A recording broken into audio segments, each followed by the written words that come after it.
Hello, guys. Welcome to another episode of the Otumba Adams Show. My name remains Adams Olafimilajide. I hope you guys can hear me properly today. I hope we would not have the hitch that we had the last time. All right, so it's a pleasure to have you guys again this weekend. Right, this is the 96th episode, and we are slowly getting to the 100th episode that I set out to hit earlier this year, and it's been a wonderful journey. And I know it's not so easy, right? I have to be sincere about that. It hasn't really been so easy, but it's an interesting journey so far.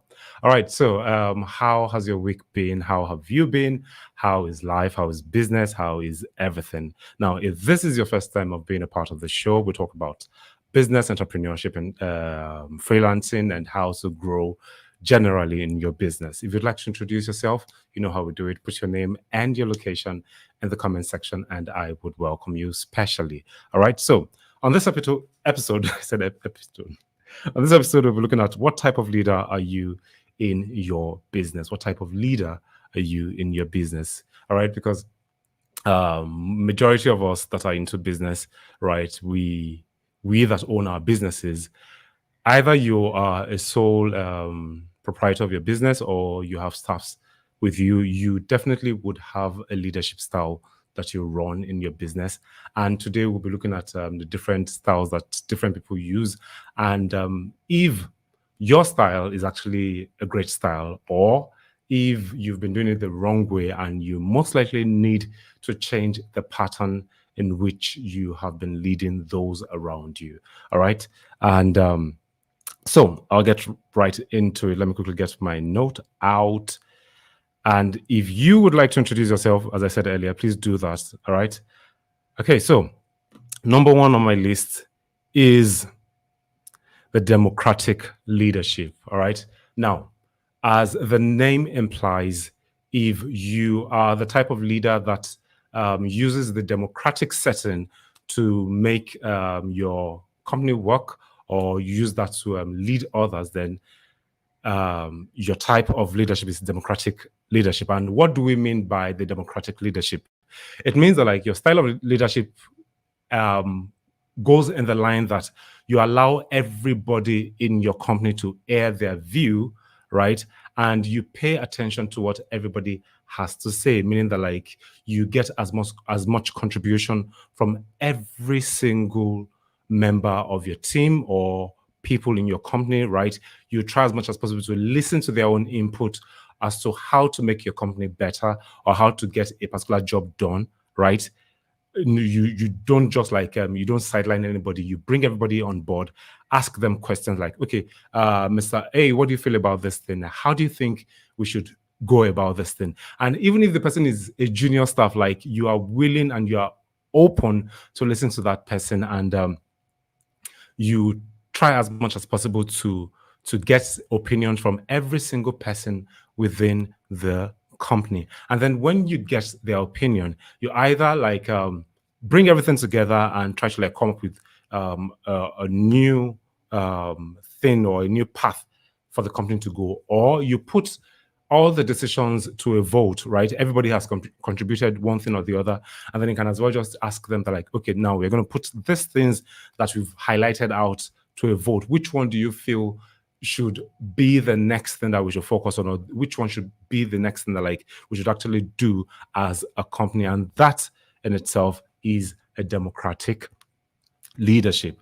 Moving on to number two, we have the servant leadership. Now, as the name implies, you know that like people who imbibe this type of leadership are those that would put other people above themselves.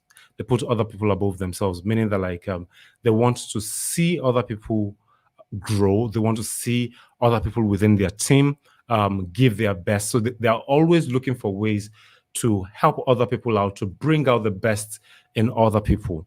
They leave themselves at the very last, right? They don't try to like say, hey, what I need done, or like how am I going to put it now? Like this is what I want for this company right now, and this is what I want for myself. No, what they try to do is they try to like bring out the best in everybody. Now, this servant leadership is one of the best ways, right? Because it tends to like you show people how to get things done, right? And then you then help them to get to that point that you want them to get to.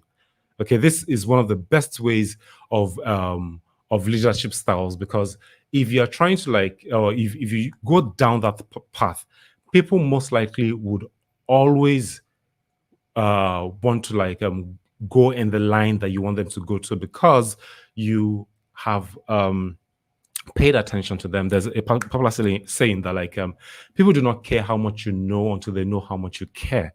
And a servant leader would always want the best, always want to bring out the best in people, always want to like drive them to get to that point that like he wants them to get to by helping them get there. He leads them by the hand, or probably like he carries them up and then takes them down the path that they need to get to. Especially for those people that like are probably like still trying to like get their footing within the company, right? A servant leader would make sure that like he is there for the person till the person is able to stand on their 2 feet, and they can then do what? They can then run. All right, moving on to number 3, we have autocratic leadership. Now, this is the opposite of democratic leadership. This means that like the leader has the final say. He's literally the alpha and omega of the business, right? There's nothing you bring to him that he would ever listen to, because he would always go down the line that he wants to. He feels that like he knows it all, and nothing you bring to him is better than what he himself is going to bring on the long run. All right. Now, this type of leadership rather affects the company on the long run, because people feel that like they are caged and their opinions do not matter. At some point, people will decide that like, hey, I can't stay in this company anymore. I need to leave. All right. If you are running an autocratic type of leadership, then at first you might feel that like everybody's obeying you, but over time you realize that like you don't have anybody around you, because everybody is scared to work with you and everybody is leaving your company one after the other. So if you're running this style, it is not the best for you. It's not the best for your company. All right, moving on to number 4, we have transformational leadership. Transformational leadership. Now, these type of leaders are those that use the act in the way the word implies. The word transform implies. It means that like they are always looking for new ways to make the company better. They're always looking for ways to transform the company, to do things in a newer style than they are used to doing it before. Now, this type of company is best for companies that are just growing. All right, that are just growing or they are new. This type of leadership rather is best for companies that are just growing or they are new, because if you've gotten to a particular extent that like the company has grown, you already have a system that works in the company, and then you're trying to bring in a transformation, right? You are going to affect a lot of people, and you are probably going to make enemies on the long run. All right. If you're the type that like, okay, you just go to a place and then you'd be like, I don't like the way you guys have been doing this thing. You guys are not doing it right. We have to change everything. And if you have that kind of mindset, believe me, you would make a whole lot of enemies if care is not taken. But if it's a new company, then it is what's the word?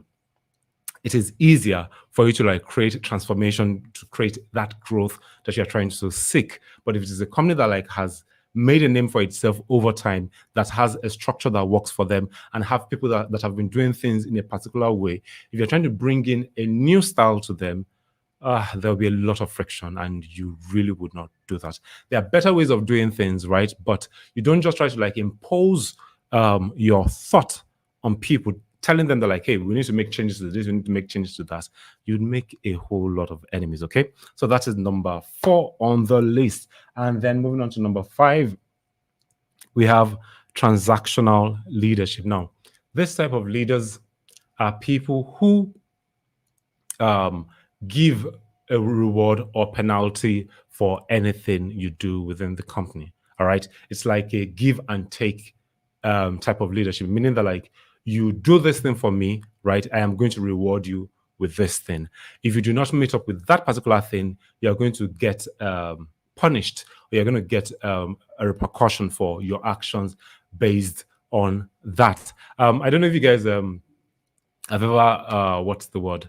Probably like while you're in secondary school, like you had teachers who would tell you that like, hey, if you attend my class, right, there's that tendency that like you're going to pass my course, right? Even if you do not do very well, I just need you to attend my class. I need you to be present in my class, and I would try as much as possible to make you pass at the end of the day. But if you do not attend my class to or have a particular percentage of attendance in my class, then even if you give your best in the examination, you are going to fail my course. Now, that is a kind of transactional leadership, meaning that like you're telling the person that like you have to do my bidding for me to be able to do something, or for me to be able to give you an incentive. But if you do not do my bidding, then I would make life miserable for you. This type of leadership is really, really not so good. I would not really advise you to go down that path. It is not the best way of being a leader. All right, moving on to number 6. We have the laissez-faire leadership. The laissez-faire leadership. Now, this type of leadership is, or this word is probably like gotten from the French word, which literally means that like leave it be. Now, what does it mean? All right, what style of leadership is this? It literally says that, take for instance, you as a leader, you provide your subordinates, your team members, everything they need to use to work with, and then you hands off and let them handle everything that has to do with what you have given to them. Now, this style of leadership is cool if you are in the creative environment, right? If your company is an agency whereby your staff members have to be as creative as possible, right? You give them that breathing space to be as creative as possible, all right?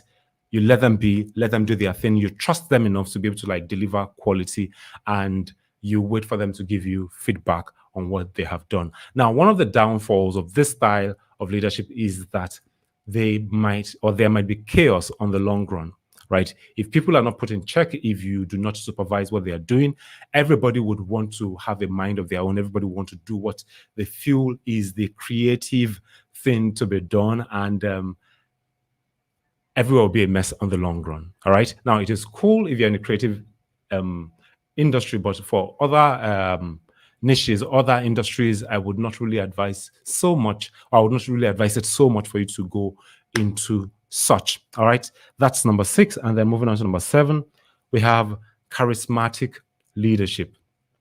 Charismatic leadership. Now, this type of leadership are those people who are charismatic. I'm sure that like those people that like they can give a speech and everybody will be like, yes. All right. Now, those are those type of leaders, right? They are very, very eloquent with words. They know how to spin words together to make you go the path that they want you to go, right? They would give this speech that you feel you have never heard before, even though it is still the same thing that they've been saying over and over again.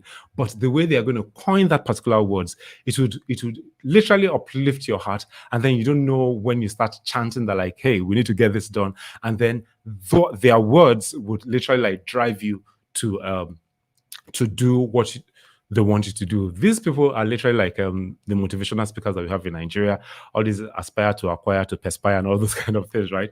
Now, those type of people, they know how to coin words together. If you're also a copywriter, you are most likely a type of person that can actually do this type of thing, because you know the exact words that trigger emotions in people, and you can actually get them to do your bidding. All right. So that's the number 7 point, charismatic leadership. And then the last but not the least that we have on here is bureaucratic leadership. Bureaucratic leadership. Now, this type of leadership are those who follow the status quo. How we've been doing it in the past is the same way that we have to do it right now. Our forefathers have been doing it in a particular way, and we have to stick to what they have been doing before now. And if you notice, this style of leadership are always in the companies, beg your pardon, that have been for many, many, many years, right? These companies, they've been there, right? They've grown so much, right? They have a system that they stick with. So if you're trying to bring something new, they will kick it out, because they feel that like if this thing has been working for us, or if what we've been doing has been working for us, then there's no need for us to like bring in anything new. They stick by the rule. They say that like, hey, this new idea, no, we don't want it because this thing has worked for us over time and we have to stick to it. Now, the issue with this type of what's the word now? The issue with this type of leadership is that like the world is ever changing. If you are stuck on a particular method, right, over time you'll realize that like you are in the past and other people have left you behind. It's like saying that like we've been using typewriter for so long in our company and we do not need the internet. All right. Or like you've been making calls via telephone and you do not want to make calls via the internet, right? If care is not taken, you would be left out and your business will become obsolete, and you really do not want that. All right, so I'm going to take everything from the top again, all the points that I have listed out. Number one on the list is democratic leadership, and I give it a thumbs up. The second one is servant leadership, and I also give it a thumbs up, right? Autocratic leadership, thumbs down. You really do not want to do that. Transformational leadership, it is in between, but I really would not go for it personally, right? Transactional leadership. Oh, sorry, I'm sorry. I thought it was transactional I was talking about. Transformational, yes, for growing companies, thumbs up. For a company that has already has structures, not so great. All right. For transactional leadership, well, as I said earlier, it's a 50-50 thing for me, right? And anything that is in between is not really so cool. So I would not advise you to use it on the long run or like be consistent with it. Maybe from time to time you could actually apply it, but not that like you're always using that. All right. Number 6 on the list, that says fair leadership. The type of leadership that like is only meant for the creatives, but if you are not in the creative industry and you need to supervise your people, I would not advise you to use this method. All right. And then charismatic leadership is for those who are great at getting people to do what you want them to do, right? You are great with words, you know how to deliver great speeches, all right? And you can motivate people to get things done. Now, it is not going to work in all cases, but when the time is right, you would know when to do this style of leadership. And then the very last one is bureaucratic leadership, all right? And these people always follow the old time religion, right? They say that like, hey, we cannot change, we cannot bring in anything new, right? How we've been doing this in the past, that's how we want to do it right now, and we don't see a reason for us to change. And I'm not gonna go with that because the world is ever changing. Learn to update, learn to like change, right? Look for newer ways of doing things on the long run. Do not stick to the status quo. Okay. On this note, I have come to the end of today's teaching. All right, I have someone who is live writing in Russian. I really do not understand what you just said right now, but it's great to have you as part of the show. And please do so much to like and subscribe to this channel if you're watching from YouTube, and if you're watching from Facebook, please hit your friends up and tell them that like there's an interesting show that goes on twice every week on Facebook and YouTube, and it would help your business to grow. My name remains Adam Solofimilajide, and it's a pleasure to be here again. And I hope to see you again next week when we bring another topic your way. From me to you, I say have a lovely evening and be the best version God has created you to be. Peace out.